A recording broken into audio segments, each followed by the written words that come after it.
The most consistent thing I've seen between myself and other people who I think of as catalysts is curiosity. And I think that's what makes you, even able to be a catalyst, because the more curious you are about the world, the more you're willing to see unrelated things and just lean into them and go, oh, I wonder what makes that happen. The more you can actually start thinking about how to connect the dots in a way that maybe the rest of the world isn't seeing. Hi, I'm Shannon Lucas. And I'm Tracy Lovejoy. And we're the co-CEOs of Catalyst Constellations, which is dedicated to catalyzing innate change makers to accelerate positive change. This is our podcast, Move Fast, Break Shit, Burn Out, where we highlight catalysts that are creating amazing change in the world. In this season of the podcast, we are diving deep into the skills that make catalysts successful. And I'm so thrilled to have my friend Sneha Shah here. She's passionate about the role that business can play in helping to solve important global problems. She and I met when she was working for Thomson Reuters in Africa, and we were solving some pretty big intractable problems through business there together. She has built and scaled several high-growth global data and fintech businesses over her 20-plus year career with the London Stock Exchange, Refinitiv, Thomson Reuters, and Cargill. Sneha has proven that ambitious business growth with sustainable societal impact is a repeatable and variable model, from launching human-centric AI businesses through the London Stock Exchange Business Accelerator to transforming the Thomson Reuters Africa business across 19 countries to help build financial markets, improve investor confidence, and strengthen local institutions. Sneha was named to the Women in FinTech Power List in 2020 and helps to steer various platforms that drive impact in education and entrepreneurship globally through board service. So good to have you with us. Oh, thank you so much for having me. I'm inspired by both of you. Back at you. Well, first, we'd love to start off by hearing how you relate to the concept of catalyst. It's really interesting. I actually didn't know the word, and then when I sort of heard about catalyst, I was like, oh, that's me. One of my friends said to me, you're a unicorn in a horse stable. And I think that's how I felt for a lot of my life, not because I thought I was super special, but I just always felt different. Like, I was in these contexts and I was like, I don't quite fit in. I don't quite fit in. Like, I'm seeing something that other people aren't seeing and I don't quite fit in. And I actually used to think that initially it was because I was missing something. And then in the course of my career, as things, as I foresaw something and then it would happen as an industry trend, I'd be like, oh, maybe it's not me that's missing it. Maybe I'm just ahead and maybe I'm able to see things that other people can't see. But I realized that it's quite frustrating and quite lonely to be a catalyst unless you can bring other people along. And so that's been a little bit of my journey, is like a catalyst can't just be a change maker or somebody who sees something that other people don't see. The only way that you really can catalyze knowledge or action is really to bring other people along on the journey with you. Amen. Amen. And it was so fun getting to work with you when we had that group of catalysts in Africa. And I just have to say, I'm totally stealing unicorn in a horse stable. That may be the other definition that I give to people when they ask what a catalyst is. All right, so we'd love to understand. I mean, you've been wildly successful. So what are one or two of the skills that have made you successful as a catalyst in all of these different contexts? And maybe there's some stories about how you learned them because there were some failures along the way. Absolutely. So I think the most consistent thing I've seen between myself and other people who I think of as catalysts is curiosity. And I think that's what makes you, even able to be a catalyst, because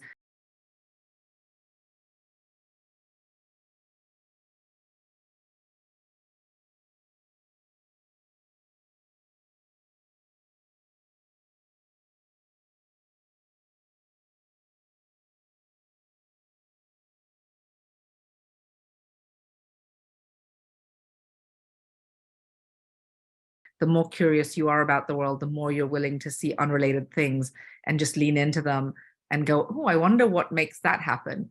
The more you can actually start thinking about how to connect the dots in a way that maybe the rest of the world isn't seeing. And, so I think curiosity, and that shows up in different ways. It shows up in a love for people, in a love for sort of, things that are unusual, in a love for the shiny objects and sort of always feeling like I'm thinking about three different things at once. I love Twitter, by the way, regardless of the current ownership, because of that ability to actually delve into things that are maybe unrelated and then start connecting the dots. So curiosity is a big one for me. Telling a story, when you think about sort of how do you not be, I don't know if you've seen the video of the crazy man dancing in a field. How do you not be the person dancing along the field, right? How do you create a movement by getting other people to dance with you? And I think telling a story is the most valuable way to do that. And so I've learned to become better at telling stories over my career. I think that's something that I value really highly in other people too, because it emotionally connects people to the journey that you're on. And then I think the third thing is grounding myself. And this is one where if I had to think of one thing where I've been truly unsuccessful at being a catalyst, where I've had to learn to figure myself out, it's the grounding piece. People aren't inspired when you see stuff that they don't see and you're trying to bring them along, but you feel like you're fighting them. That's not actually inspiring for anyone. And I used to do that a lot. I'd be like, DI is important because of high performance. Why can't anyone see that? And just continue to like ram that story home to people, but in a way that people felt attacked or they didn't feel like they were coming along. And so it would be exhausting. And I think a lot of catalysts feel exhausted because they feel they're fighting against systemic change or, against inertia. But actually it wasn't effective. And so the thing I've learned is to actually ground myself in my values and bring myself back when I feel like I'm, fighting a battle that I can't win. And then figuring out, okay, what's lighting my way? What are my core values? What's keeping me strong? When do I know when I'm not showing up as my highest and true self? And so that's when I know I'm not being effective as a catalyst. And how do I reground myself? And then when you reground yourself, telling your story and then, being curious allows you to actually shine light and allows people to follow you. And so the grounding piece, I think, is really important for me. And I've noticed in a few situations, we had one where I was in a company, the company got acquired, and all the work that I thought I was doing suddenly felt like it was getting taken away. And I literally couldn't talk about the acquisition without being in tears. And then I spoke to someone who said, well, it sounds like you're just unmoored. And I was like, oh, I need to ground myself. I need to go back to what my values are. I need to go back to what lights the way for me. And in that situation, I realized it wasn't the business that lit the way for me, it was people. And I cared deeply about the people that I brought along on the journey. And I realized actually, despite the acquisition, I can still help the people. And so I went and lent into how can I help the people make their way through this journey. And it got me through personally, but also helped me be more effective, as I sort of regrounded. So I think that grounding piece is probably a really important skill for a catalyst. It's super important. It's everything, really. But you've brought a new way to talk about it into our conversation, because we talk about the rejuvenation, the self-care is the antidote to the burnout. We can convince people, for the most part, the idea is that we can say a burnt out catalyst creates no change at all. So you need to put your oxygen mask on. And this was buried in what you said too, which is like, I did it to be more effective for the change first. Hopefully we will help people do it just for themselves. Like, you are inherently worth the spaciousness. But what you've brought into the conversation is the grounding in the values, which I think is so powerful. And I met Tracy, I guess it was in my late 30s, early 40s. Like, I hadn't ever sat down and had someone talk about what my value system was. I'm just wondering, so there's sort of two questions for me. It's like, one, how do you know when you have become unmoored? Like, thankfully you had a friend in that situation. And then what has your journey been about, figuring out your values, and what is that process then of bringing your values back in when you're unmoored? So Brene Brown has been incredibly helpful for me as a sort of a way to think about my values. And when I first heard about this idea of vulnerability, I was like, that's so like the opposite of everything that I was taught about being a strong leader, right? Because strength and vulnerability weren't things that I put together. And so when I started reading her work, I was really taken in by this idea that the more vulnerable you are, the more you can bring people along. And in order to be vulnerable, you have to be true to your values. And so she has this amazing exercise that like anyone can look at. It's like it shows it like a paraffin lamp. And she starts saying, by imagine the flame in the paraffin lamp, your values. And those are the things that you really hold dear. And she even gives you a suggested list of starting values to look at. And so you write down what those are. And then she has this idea of what's the glass around the flame that protects the flame. So who are the people and the practices that keep you grounded? And so for me, like one of my core values is impact, is people, so the people who help me protect those things for me are really like either my parents or really good friends. And my practices are meditation, being close to nature. I know those things keep me grounded. And then she talks about this idea of a handle of the paraffin lamp. And the handle is when does it get hot? And how do you know when the handle is hot? And that requires you to be really honest with yourself about the things that you show up as when you're under stress. And I know things about myself, but I wasn't willing to admit them, which is when I'm under stress and I felt pulled in too many directions and I felt like my value system was being threatened, I get defensive, I get upset, I get controlling. Those things are true about me. I feel like a victim. And so I sort of started identifying those things. And then I think the next question is a really interesting one that she asked and really important for Catalyst, which is, what do you want someone who cares about you to do for you when they see you in that situation? And I think that's how you reground yourself, because if you can be vulnerable and ask people for that help to say, when I'm in this situation, when you see me showing up as this, what I really want is a hug, or what I really want is a kick in the pants, or what I really want is a coffee, or a reminder of how valuable I am. And if you can be honest about that, people can actually help you. It's so concrete and so clear, and yet it's something that we're not taught, which is really a travesty. And I think it's important for non-catalysts too. Really quickly, what's one of the big challenges that you have going on right now as a catalyst leader? I think it's taking on too much, which I think is probably a common problem if you're a catalyst, because you see problems and you're like, oh, I have to find a way to fix this or address this. And so I took on a lot in the last year when I took some time back deliberately from my career, where I said, I'm going to design my next chapter. And being a curious person, I've kind of delved into a whole bunch of things. And some of it is sort of venture in Africa and helping these amazing entrepreneurs on the continent that should be at much higher valuations, should be getting a lot of investor money, should be finding scale, helping them figure out how to do that in a difficult market globally for investing. And so spending some time there, spending some time around global education, because I believe that education is like literally the fabric that connects the world and is going to help us be successful or not in solving many of our global issues. And then doing some work with YPO. I'm a member of a global organization of leaders whose mission is around lifelong learning.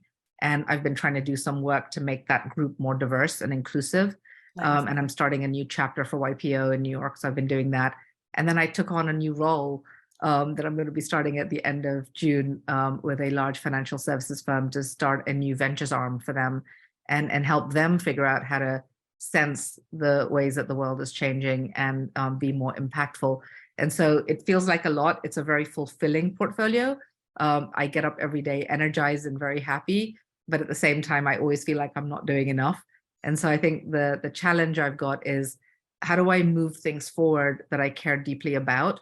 And I think the answer is really finding others to go along with, because it's not necessarily the amount of things in my portfolio, but it's I can't be at the center of everything. And so how do I actually, in each of those things, help other people to come on the journey with me? And so therefore it'll feel like a lighter journey. Thank you for sharing that. And thank you for all that you do for making the world a better place, Sneha. All right, Tracy, over to you. Rapid fire. So Sneha, what is one thing you do to get ready for a big meeting? I'm really deliberate about thinking through who I'm meeting with. I think audience, when we communicate with people, we think too much about what we want to communicate and not enough about the people that we're trying to communicate with. And so I do a lot of research on who I'm meeting with, how they feel about the topic that we're going to be talking about. And then I think about, how do I relate to them in a way that makes sense to them?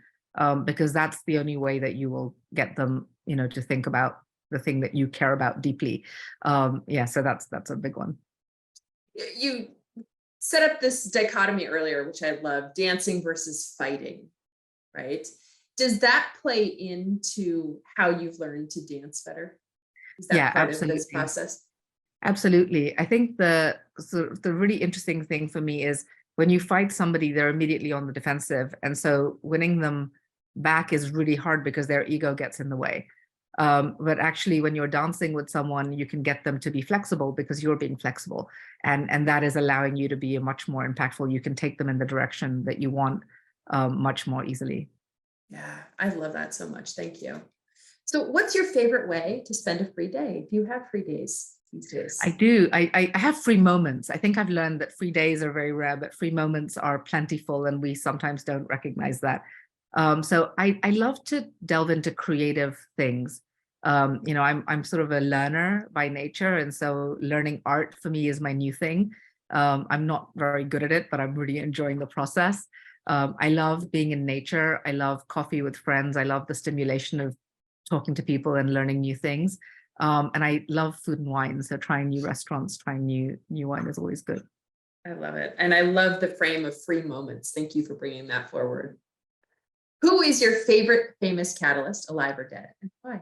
Definitely Mandela. You asked me earlier about the painting behind me, and I'll just show it again for everyone on the video. Yeah. So, and I think Nelson Mandela is such an incredible catalyst for the world. And not because he was visionary, but because he was truly pragmatic and strategic. I really respect his business acumen.